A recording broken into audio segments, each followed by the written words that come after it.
Ndị be anyị bịanụ na nwoke ahụ trending video ya gagharị n'ihu akwụkwọ bụkwa na onye Amagụ Nze nke dị na Nkanu n'Enugu steeti. Bịanụ ka unu nụrụ interview onye na-emekwa ife onyonyo n'ihu akwụkwọ gbara ya mgbe anụnwa akpụ ya wee je na nke igwe wee na-atụ ya aka na ọ na-egbusisi ndị mmadụ ka unu nụkwa n'ife okwu nụkwa n'ife ọ sịzịrị bụ afịa maka etiri m ife onyonyo mgbe ejere bịa ebupụta ite ọbala dị ya wuti anụ ahụ mmadụ ụfọdụ si na fake news. Onye a na-akọmentị ọ na-abụbe ka esi wee bupụta nya bụ ite ka ọ na-efu ha ebe igwe ndị obodo fa na nne ya na ụmụnne ya nọ a na-ajụfa ajụjụ ọ na-abụ nwanne ya ụdị ife ahụ ka nne ya ụdị ife ahụ nọ a na-ajụ ajụjụ ya na ebe unu ya afụkwa foto ndị mmadụ ekpopụtara n'ụlọ be ya. Unu mana mbosi izizi akpọjere ya na nke igwe a na o nwere ebe etiri n'ife onyonyo a itiri ebe a na-egbu ana a sị na o nwere nwaanyị o nyiri na ndụ. Emechaa na-achọpụta na ya bụ onye na obulokwu onyinyi ka o nyiri ya nọ n'ite ka ọ na-esifa amaghị m na ọ na-esife esi ka onye o gbuoro ọbanye n'ite ahụ debezie n'ime ụlọ be ya na-ewere na-ata ka ogene ama m ife o ji eme maka na ndị sere nya bụ ife onyonyo ekwughọkwa n'ife nya bụ nwoke ji ite ahụ ọbala dị na ya na anụ mmadụ wee na-eme. Unu n'anya n'ife onyonyo a unu ya afụgasị foto ekpopụtara n'ụlọ bịa ọ na-abụkwa foto onye na-asị na fake news dị ife anụnwa ka ọ na ife anụnwa emeghe eme etinye ya n'ihu akwụkwọ ịmarụzikwa ebe o mere na ọ bụ na ọ bụ unu ịkọwala anyị maka na ife mfu bụ n'obe nwoke a ka egbositara ife niile a ntiru na ebe a n'ihu akwụkwọ ma ebe ebupụtara akpa nke nwaanyị maka esi wee mụ ife niile ahụ ọkụ ma jenaretọ nke nwoke anụnwa amụrụ ya ọkụ kịta anụnwa ikpe ya ka nọ n'aka igwe ndị obodo fa amabeghị m ife a eji wee makwana ya ikpe maka nya bụ ife o mere mana ife a mfọ kịta bụ interview ebe emeburu ya interview nsị ka m wetara unu ka unu fụ ihu ya ọfụma. Unu mana mbosi onye ahụ sere ife onyonyo na-asị na ọ na-egbu mmadụ na o seghi ihu ya ọfụma mmi ya nọkwa ebe a si na ogbugo mmadụ one nwanne ya nwoke si na ogbugo mmadụ one. Unu ya anụkwa ka nya nwa si wee na-ekwu ndị atụgoro ya aka o gburu ajụa ya ọtụ na ọbịa na-egbu mgbu onwe ya ọzọ ndị ọzọ ka ọbịa na-egbu nya egbu o ha egbugo nwa. Ọ bụ na ichi nene ebe emere ụmụnne ya interview nya bụ ife mbụ ụzọ wee post before nne post nke anụnwa because mgbe post gari etinyebugo m ya ebe mmafa kwuru na nwa ya na-egbu mmadụ na ọnwa ife nwa ya meta na asị kwụọ ya ụgwọ nji ya na aka ya adịghị ya. Ụmụnne ya si na ife agụtara ya o gburu bụ mmadụ 4. Unu ya anụ mmadụ one ọ na-asịzi ndị obodo sigoro o gburu ntinyekwa ya bịakwa na na-asịkwa na fake news maka ama n'ọnụ na ya na-egbu otu mbọsi iko nke unu ya eju. Nwanne biko godo ya afa gị o. Afa m bụ Ekene Nnamani. Afa boys and ọtụtụ mmadụ ji wee mara atabụla n'ụba onye na-akpara isi na-amaghị afa dị ọkụ ihe na-alụ bụ ọdịnala ị na-alụ bụ gịnị na gịnị? Ana m alụ ikirisi ndị mmadụ ọya ndị atụ ele ndị uju mmiri na-enye nsogbu ndị nyanya dị iche iche na-abịa be m and onye ọ na-eme na-ada aga aga ọ bịakwa be m mmele ekpere ebumigwe na-enyekwa aka tupu oke na aja ala na-enye aka mepere onye ahụ ụzọ. Oge ya bụ na ịbụ dibịa na-agwọ ọrịa ma na-emekwa ihe ọdịnala. O nwere vidio na-etere ndị na soshal midia epostu asị na ị na-egbu mmadụ so nke na-agago viral na-ekwe onye a na-egbu mmadụ na ụmụ ọkpara isi na-amegbu. Kedu ihe ị nwere ikwu maka ya bụ vidio? Nwere ihe nwere ikwu na ya bụ na amarọ m maka ihe ha na-ekwu na na-egbu mmadụ. Nọmba 1 bụ na since m bido dibịa ejebe enyigoro mmadụ ọgwụ na dibịa ha ya esi na-eji abịa m rụọ ọrụ dị ọrụ rụsi elu bịa mbi ego ịmara ebe ị na-eje atụdaji gechu ọda gbasara ọrụ m. 2 nwebeghị onye Amagụ Nze bịa be m si mgbuoro ya mmadụ nsọpọtụ ọ ka egbuo onye ahụ because na ihe m na-eme bụ ọdịnala. 3 onye ọbụla bụ onye ụmụ ọkpara kwesịrị ịnụ ihe a maọbụ ebe onye isi na Amagụ Nze kwesịrị ịfụ dis video. The first person akpọrọ afa na ọmụa bụ nwanne my father and this nwanne my father bụ na ọ lalụ nwunye ọhụ ntenyi so anyị jide so ọ lalụ nwunye nwanne ya nwoke maka nwunye nwanne ya nwoke ka bụ nwunye nwa ya and anyị chọtara ego n'oke nke a na-akpọ barista Kukuman a na-akpọ balabala onye obi na bụ ụmụ ọkpara so ahụ wee ya bịa the man and all one my father the same family ka ha eburu the man bute na nke mgbe afọ bụ na ana bụ ihe jie wee tibe kedu onye yi uzu ọsị na ndị mmụọ na-achụ ya ọsọ na ya lakwara nwunye nwanne ya nwoke and the girl dị ebe 35 years the man himself dị ebe 70 something years ekwubi ya nsị ewe nọ nsa na ka ọ bụ na a ga-ejebe ụmụnna ka edozie bitin na ọ bụrụ na nchọ ka ebe ndụ ọbụzikwa na na-achọrọ ka ebe ndụ ha gbuo ogu bitin gbuo ogu bụ makwa ama ndị mmadụ bụ egwu na onye sikwa nọ mmadụ gburu onye ahụ abịapụ ugo then a jee na ụmụnna John Odo ngere nwe ebi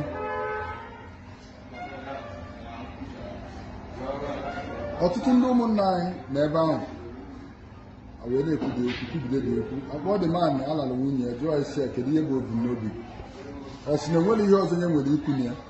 na-abụla onye lara nwunye ya ọ bụrụ na ọ nara onye nwụọ na ihe na-eji ebu chọọchị na mmadụ ama mgburu ya ewu na ama mgburu ya ọkụkọ wee gwa na ihe mere emebu mana onye a bụ nwanne anyị nwoke na ọ bụrụkwa mgbe ihe ahụ mere ọbịbe akwa sa abịanyi ya sa abịanyi te ha aka David nwatụ bịakwa be m ata anyị nọchara ebe a nsị a na-ejego n'ụmụnna na ha ekwere ka edozie enyi ọ na-enwerozi onye ọtọnativ ọzọ m ike ime bikọz ọbụla ọya mmadụ kọrọ mmadụ ọgụ na ihe a bụ ọdịnala ji onye a maka onye anyị ji enwere ihe ya emetanwu n'ebe ọ dị ọnụ ihe dị ọrụ ha bụ ọ bụrụ na ha ji kwube dị man ọ lara nwunye ya ka amalụ ka ya ayọta obi ya ka amalụ ihe nwere ike ime mana ọ bụrụ na emere na enwekwu ihe ọzọ esi m o nwere ọgwụ mma agwọ m na eche na nke a bụrụ ya na-agwọ ọzọ ọ bụrụ ọya nkịtị bịa nshi ọgwụ panye onye ahụ nwere onwe mkpụ akwụkwọ na ọgwụ bie onye ahụ nwere onwe mana nke a bụ na onwere ihe m na-eme nwunye na ihe a bụ ọtọnetiv anyị ememe ya nna agwa m David nwata onye ani mmevu amagonzi na saịdị eke ka ọ bụ so after everything ọgwata mụ na ya na-abụ kpacha the thing before hebụlọs abụla ejebe ụlọ ọgwụ si na ebe ọ bụ na enwere ihe mmenwu ka ebụla ejebe ụlọ ọgwụ ọ nọ n'ụlọ ọgwụ 4 days obini ọ nọ n'oxygen udo ewepụrụ oxygen na ka ama ma ọ nwetago onwe that day ka ọ nwụ ebunata ebe nyi a na-ekuzi okwu a nsị ya na m gwakwala unu ka eje dozie ihe a ọ bụrụ na edozire na ọ ya emebi anụ na ahụ na-emebigodo atị onye ọbụla takara ahụ si m nwaanyị m ji wee kwube ụdị okwu a okeke na-abụ oke afọ na-abụ chesi na ihe njikwube okwu a bụ na ana m na pozishọn ikwu ya anụ na ọ bụrụ na ebutere disman na be m na m nwere nwere anya nke ahụ ga mechaa kwube enyi ya dị na uche ọ bụ nwanne m nwoke nso wee sọpọtụ ọbụbele mụ na ụmụazị ya nọ ọfụma ebunọpụtụna ka e kwubere okwu a nwa esi na ofu onye bịara kpọọ m na fon bịakwa abịa sị m kedu ihe na-eme ka na-ekwe ihe na-emebi ihe dị otu a ọsị m n'ọkwa otu a ka eji ya na nke papa ya mebere akọba na ọmụgbu yana mgbe ọ nọkwa eziokwu na papa ya bụ ihe mere ihe nsọ sị m onye arịfọ nke a na-ekwukwa kedu ka o si wee kwu nse na nke onye arịfọ bụ na m tukwu ebe a nwanne ya nwoke bụ John Odo deputy PG onye bụ arịfọ bụ onye ụmụ ọkpara isi na amaghịzi onye bi na bụ ụmụ ọkpara ihe mere onye nke ahụ ihe mere nwunye ya ka m na-ekwu maka ekpọrọ m afọ n'ebe nwunye ya nọ a sị na igbu nwunye ya na a sị na m gburu nwunye so anọ m na be m mụ na nwanne di ya tukwu na be m ndị mmadụ bịa ka egbe afọ na be m wee hapụ nwanne di ya ahụ ebe ọ na-akpa nkata etukwula ebe ahụ tukwugidezie si m nye ya ọjị were ọjị nye ya bupụtara ọkwa ọjọọ na ọnọdụ ọ bụrụ na ya nkata anyị na-akpa na ọ bụrụ ihe ya ebe ọsịsọ echegide mmadụ mmesi ihe m na-eme chọrọ ya jee na bie ihe na-agụ na ya bụ nothing but the truth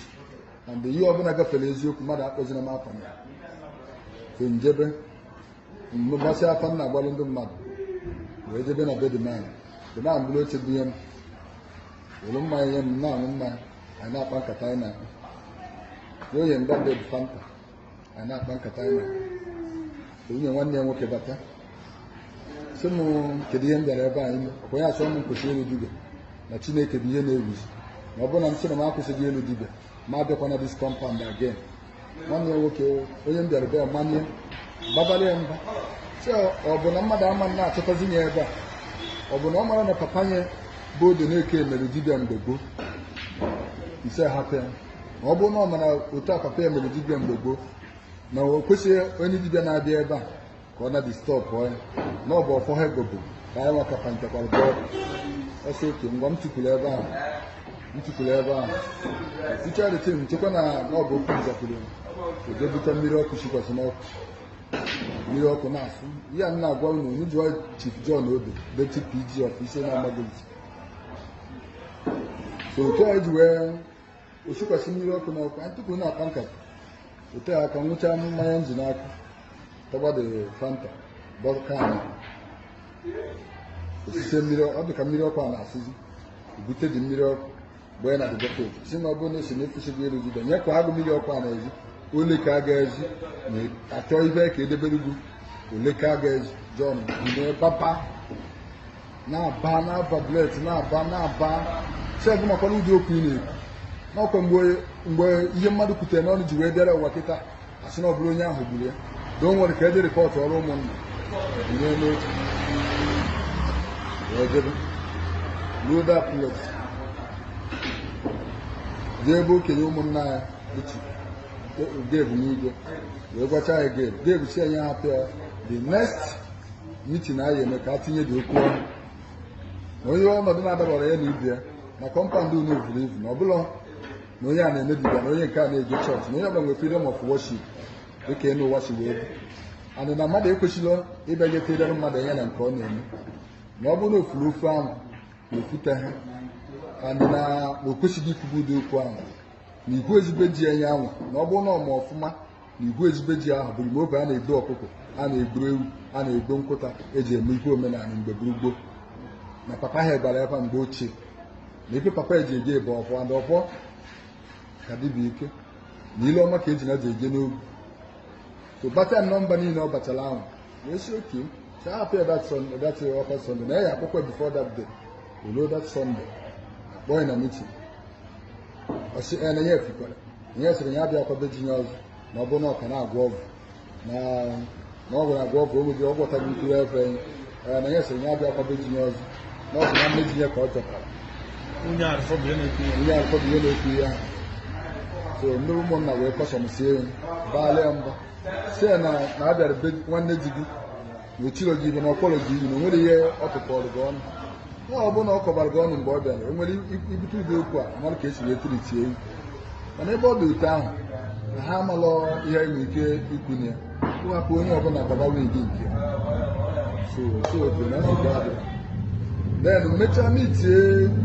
Sọnde bụ nwa atụrụ onugba bụ nwanne ya nwoke mba onye isi na-amaghị ụzọ saịdị Ekempụta na saịdị Ugboko mitie sị na m na gị na-aba adịkakwa anụ na Mary Ọkọla was there that day ya na na-abụtu nga sị na ọgụ ụkọrọ onye bụ ụta negodo oge onye nwatọrọ onye arịfa ma onye arịfa ọtọrọ ofu nna kedu ihe ahụ ihe mmụti maka m na-ebe na mma isi a na-enye na nwanne gị nwaanyị jizi maka na nna alụ dibe na-akpa ime enyi ha si na nwanne gị taba oke nọ na nke m gụọ skuul na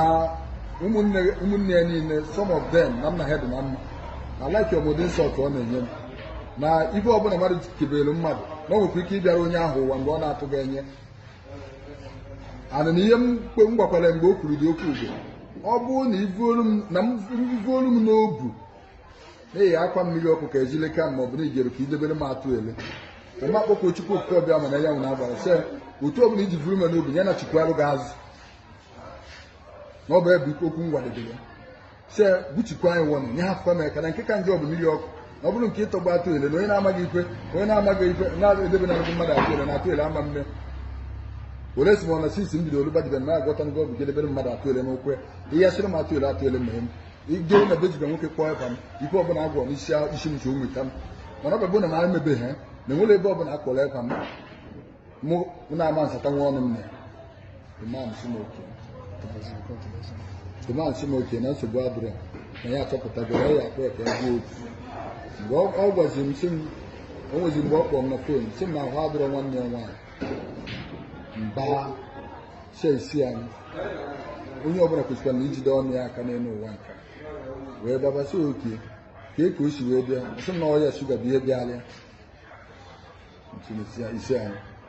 ka ebe ọ nọ asị m na ọ nọ n'ụlọ ọgwụ nsị ka ụlọ ọgwụ ọ nọ na nsị na ọsị na ọdụ nọọ ncha nsị na otu ọdụkọ sị m oke na ihe jikwa ọmụ bụ ka amalụ m onwe ihe mma atụ eme so okay na any business ọbụla m mere from 90 ma ọ bụ na onwe nrụ ọrụ bịara kene na-eweta ma onye ọbụla m nwere ike ichiri gị ka m na gị na-abụ na m throughout that time nwere ihe m na-aghọta nwere ego nji bụ na ya na-ekwu bụ eziokwu elu na anịba alụ m eke ebe ụzọ m mepee so after everything nụkwa na omecha kpọọ m again sị na ọ gbajikwa na ahịa ebe okwu send m the video m sị chai na mmadụ enwere ọkụ isi o ihe a niile abụchara ọnụ chọọ look at ebe okwu ejidebe ezeni ka o si wee nọ ọkpọrọ mba niile ọ bagara hai na mmadụ enwere ọkụ isi si okwu na ọ bụrụ na enwere ka egosibe m n'aka ka sị ndị eluigwe ọsị m oke chesị ndị m aka nọmba ka bụ n'ime fon nkịta bifo m na-amedị na m ka mgbakọ onwe m ọnụ were ego m tinyere akpọ m sị mmadụ umeanị jide dị umeanị nwe agwara m ya n'ihe dịka ebe 8 nke abalị ruo n'ụtụtụ akpọ m na fon na a na-ebunatazikwa m n'ọnụ na isi echai na eziokwu na mụ n'ọbụba anyị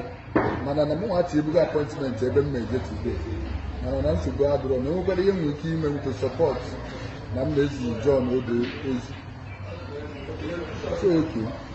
ụmụnna buga 2 galọn mburu 2 galọn bụ ihe John odo according to ka esi eme na baa na uwe ụmụnna ka ọ natara m tupu ụtụtụ ọbịa kenecha m sị m na m nyekwara eke enyi ya nwunye nwanne ya nwoke buru santakọn tie n'ime bụ nke m nwere ike ime m mechazie ihe m na-anụzi bụ na asị na mma m si na ya emechu m ihu na m nyere mmadụ na ndụ na m nyere mmadụ na Sudan n'ọbụ ihe m ga-agwọ ọgwụ agwọta ego n'ọbụ ya bụ ihe mere onye ọbụla bịara be m na onye a na nwere onwe na mbụ onye ọgwụ egwu ise madam mmadụ isi ọfịs bụ na ị mara ebe aka m na-agbachite onye na-ekuzi nke ahụ my mother bido baba adị mgbe m nụtara nwunye m ọkụ ka dibịa ga-atụgharị be anyị nnọta nwunye m mma m osi m nchụọ nwunye m n'ọbụ ebe m na ya ebinwe ebe a si na m nwa ama nchụọ na ngwa dị ya anyị gabiga n'ime Enugu ife anyị nọta ebe a na ọsọsọ ndị m na-ebi na ya adịbụ ihe ya ama anasisi ya na-enye m nsogbu na nwunye m ahụ na-ebigharị m